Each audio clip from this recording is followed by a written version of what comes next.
Good morning, Flagler County. I'm Rich Carroll. You're listening to Flagler's Morning News on Monday, March 20th. I ran as a registered Democrat. I did not expect to be attacked by the Democratic Party.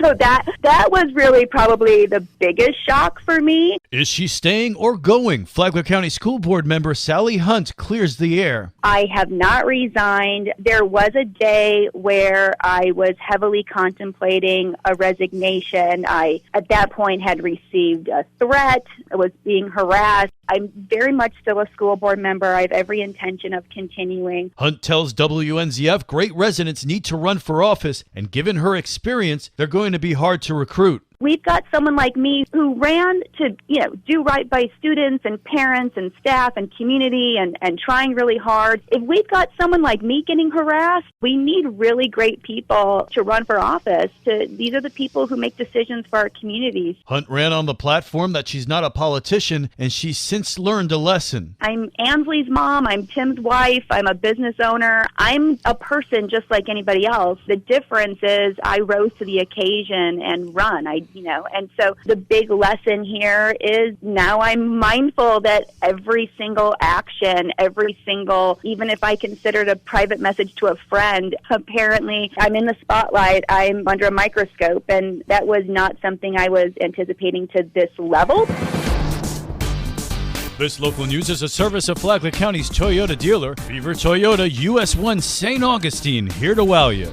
A fugitive is arrested and another drug house is shut down in Flagler County. Todd Blanchard, who was known to be the resident of a Flagler County address and subject of several warrants, was seen in the front yard before retreating into the back of a trailer when he spotted deputies. More from Flagler County Sheriff Rick Staley. After over an hour of trying to get him to peacefully come out, the SWAT team was on scene and I authorized the use of gas. Of course, to safely deploy the gas and not endanger our deputies or nearby neighbors, our SWAT team had to do some remodeling to the trailer to open a hole to get the gas in. Sheriff Staley adds the courts need to quit giving him chances and send him to prison. Because if he's released from jail again this time and he continues to sell his poison, that we will keep coming back and keep putting him in the Green Roof Inn. Sheriff Staley says the nearby residents need to be able to live peacefully without a poison peddler in their neighborhood. For Flagler's Morning News, I'm Karen Johnson. Florida's 7th District Senator talks about why he supports proposed changes to the school voucher program. Travis Hudson says that the changes expand upon the current system. If you want to keep your kid in public school, you're certainly allowed to. If you want to homeschool your kid, you're allowed to through this voucher program. And we have a step-up act that we're essentially beefing up. But if you believe that your child should be in a different school that's outside of the traditional public school system, you will be getting the dollars back that you spend on education, so that every child and every parent gets the same exact amount of dollars. You still have to pay the difference if you go to a private school, but you will get the same amount of dollars that you've put into the system. Not everyone is in favor of the changes. The argument that I'm hearing is we should throw more money at our public school system. Well, number one, we are, but think about what the argument that they're saying. We don't want to teach as many kids, but we should get more money. That's just not flying with some of our members. We want to make sure that every child is treated the same, no matter how they're getting their education. Hudson says the concept of the money following the child is something that he supported for a long time. For Flagler's Morning News, I'm Rich Petchke.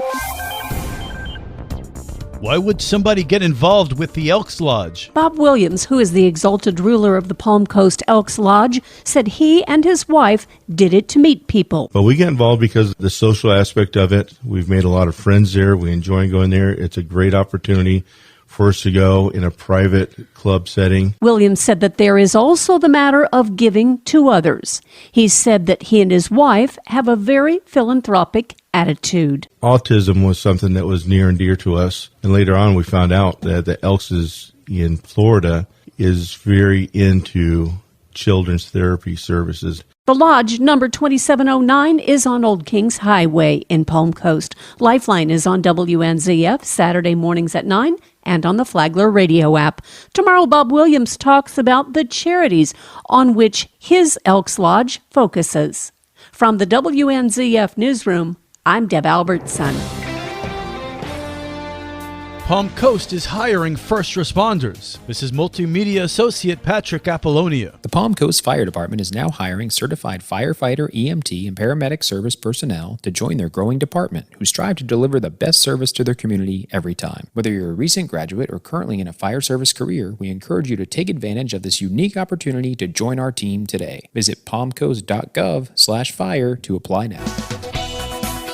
And now you're up to date on Flagler's Morning News. I'm Rich Carroll.